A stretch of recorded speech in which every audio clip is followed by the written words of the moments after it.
আসসালামু আলাইকুম। খুব বেশি পরিচিত আর এই সিজনে রান্না করা হয় চট্টগ্রামের ঐতিহ্যবাহী একটি খাবার মধুভাত। আর সেই মধুভাতের সহজ রেসিপি নিয়ে আপনাদের মাঝে হাজির হয়ে গেলাম। চলুন তাহলে দেখে নিয়ে যাক কিভাবে এই মধুভাত আমরা রান্না করি।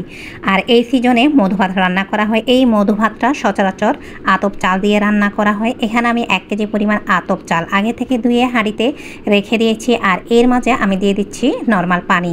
আমরা ভাত রান্না করার সময় ডাবল পরিমাণ দিই, আর আজকে এই ভাতটা রান্না করার সময় আমরা 3 ডাবল পরিমাণ পানি দিয়েছি। আর ভাতটা হতে থাক। এখন যে চালের গুঁড়াটা আমরা শেয়ার করছি তার ভিডিও আস্ত চাল আর গুঁড়া করা অবস্থায় আপনাদের সাথে শেয়ার করছি। এই মধুভাতের মূল বৈশিষ্ট্য হচ্ছে বীজ ধান থেকে যে চাল বের করা হয় বা যে জ্বালার চালটা বের করা হয় সেটা আমি অফ স্ক্রিনে পাউডার করে নিয়েছি।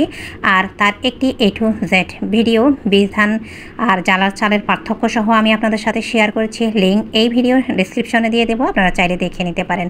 মোটামুটি হাফ সেদ্ধ হয়ে এসেছে আমাদের এখানে ভাতটা।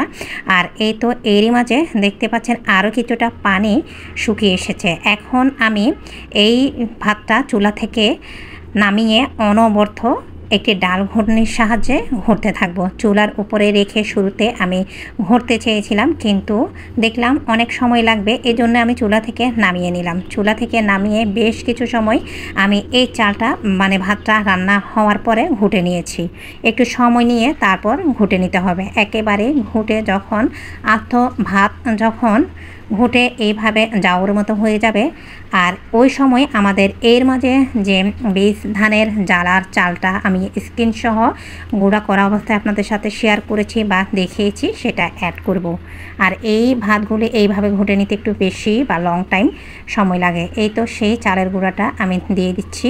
দিয়ে এইবার ভাতের সাথে আমি ভালোভাবে উপরে নিচে মিশিয়ে নেব। এই বীজ ধানের চালের গুঁড়াটা ভাত যখন ঘুটে মোটামুটি কিছুটা রুম টেম্পারেচারে আসবে, হালকা গরম থাকবে, ঠিক সে অবস্থায় সেই সময় চালের গুঁড়াটা আমাদের মিক্স করে নিতে হবে। তা না হলে চালের গুঁড়াটা সেদ্ধ হয়ে যাবে। অতিরিক্ত গরমে ভাতের সাথে যদি আমরা মেশাই, একবার দিয়ে আমি 2 থেকে 3 বার দিয়ে মোটামুটি আমি এখানে 125 বা 120 গ্রামের মতো চালের গুঁড়া 1 কেজি ভাতের মধ্যে আমি অ্যাড করেছি।